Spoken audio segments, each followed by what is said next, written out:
एक कपल को शादी के 11 साल बाद एक लड़का हुआ। वह बहुत प्रेमी कपल थे और उनका लड़का उनकी आंखों का तारा था। एक सुबह जब वह लड़का तकरीबन 2 साल का था, पति यानी कि लड़के के पिता एक दवाई की बोतल खुली हुई देखी। उसे काम पर जाने के लिए देरी हो रही थी, इसलिए उसने अपनी पत्नी से उस बोतल को ढक्कन लगाने और अलमारी में रखने को कहा। लड़के की मम्मी रसोई में तिल्लन यानी कि बिजी थी। वह यह बात पूरी तरह से भूल गई थी। लड़के ने वह बोतल देखी और खेलने के इरादे से उस बोतल की ओर गया। बोतल के कलर ने उसे मोह लिया था, इसलिए उसने उसमें की दवाई पूरी पी ली थी। उस दवाई की छोटे बच्चों की छोटी मात्रा थी, जहरीली हो सकती थी। जब वह लड़का नीचे गिरा तब उसकी मम्मी उसे जल्द से जल्द दवाखाने ले गई, जहां उसकी मौत हो गई। उसकी मम्मी पूरी तरह से हैरान हो गई थी। वह भयभीत हो गई थी कि कैसे वह अब अपने पति का सामना करेगी। जब लड़के के परेशान पिता दवाखाने में आए तो उन्होंने अपने बेटे को मृत पाया और अपनी पत्नी को देखते हुए सिर्फ 4 शब्द कहे।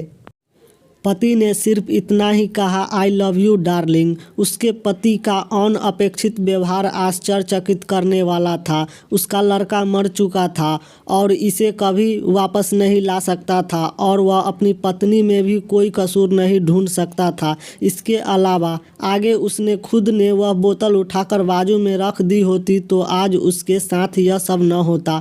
वह किसी पर भी आरोप नहीं लगा सकता था। उसकी पत्नी ने भी उसका इकलौता बेटा खो दिया था। उस समय उसे सिर्फ अपने पति से सहानुभूति और दिलासा चाहिए थी और यही उसके पति ने उस समय उसे दिया। कभी कभी हम इसी में समय व्यर्थ कर देते हैं कि परिस्थिति के लिए कौन जिम्मेदार है या कौन आरोपी है। यह सब हमारे आपसी रिश्ते में होता है। जहाँ जॉब करते हैं वहाँ या जिन लोगों को हम जानते हैं उन सभी के साथ होता है और परिस्थिति के आवेश में आकर हम अपने रिश्तों को भूल जाते हैं और एक दूसरे का सहारा बनने के बजाय एक दूसरे पर आरोप लगाते हैं। कुछ भी हो जाए, हम उस व्यक्ति को कभी नहीं भूल सकते जिसे हम प्रेम करते हैं। इसलिए जीवन में जो आसान है उसे प्रेम करो।